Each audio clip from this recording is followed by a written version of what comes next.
gaya po ng sinasabi po natin, na paghariin po natin yung pong pangunawa, kamukha nito yung nangyari, bagamat nakaka-stress or nakakainis sa iba, ay pairali pa rin po natin yung pangunawa. Hello guys! Welcome sa Chika Bayan. Sa mga hindi pa nakaka-subscribe kay Telegram, subscribe Telegram. Mga detalye sa mga nangyari kagabi at sa pagkawala ni Kuya Alexis, panoorin po natin. Kagabi po, after sa mga nakapanood po kagabi nung live natin, after nung ating birthday celebration, ay napilitan po ang ating Tatay Ram na lumuwas din dahil nga po may nangyari sa pagpunta po ni na Kuya Alexis sa Maynila. At dahil po sa pagpunta po ng ating Kuya Alexis doon sa kanyang iniirog, doon sa nagpatibok, nagpakabog ng kanyang puso, ay nakita naman po niya at nakausap. Pero yung detalye po, mga katekram, nung pag-uusap, kung ano po yung napag-usapan, hindi ko pa po masyadong alam. Basta ang alam ko lang po is nakapag-usap po sila nung kanyang iniirog. At bigla na lang daw po siyang tahimik na lang, and then after that ay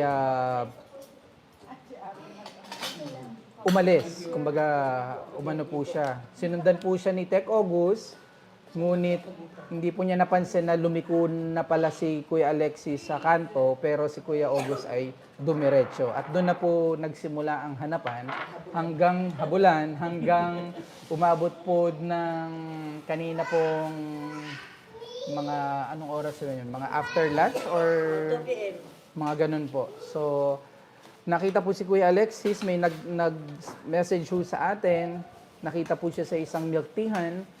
At siguro po napagod, nagpahinga. Moving on, katekram, ay nasa mabuti naman po kalagayan ng ating Kuya Alexis. Ibig sabihin, wala naman pong hindi po magandang nangyari.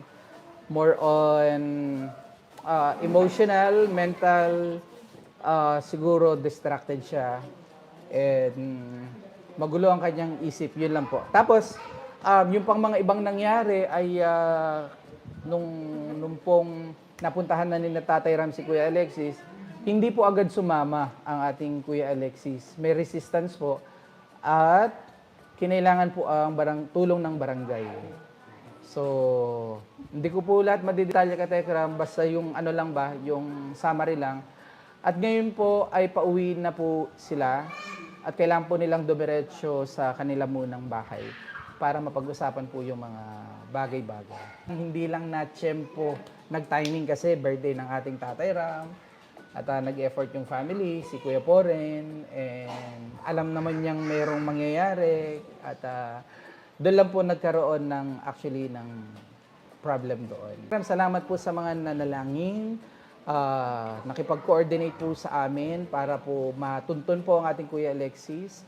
Maraming po salamat. Nabasa ko na nakaka-disappoint daw. Yes, syempre nakaka-feel po tayo ng ganun dahil syempre lalo ng Tatay Ram natin ay sobrang nag-effort talaga lalo na kay Kuya Alexis, pero ayaw siyang pakinggan. Though syempre baka po kasi meron na rin pong kailangan psychologically intervention. Kailangan pong hindi po stable ang kanya pong isip. Kaya pangunawa lang po katekram. Ang mahalaga na lang dito po ay walang nasaktan, wala pong anumang mas malala pa na pwedeng mangyari. Kaya thank you so much po sa mga nanalangin na makita at maiuwi ang ating Kuya Alexis.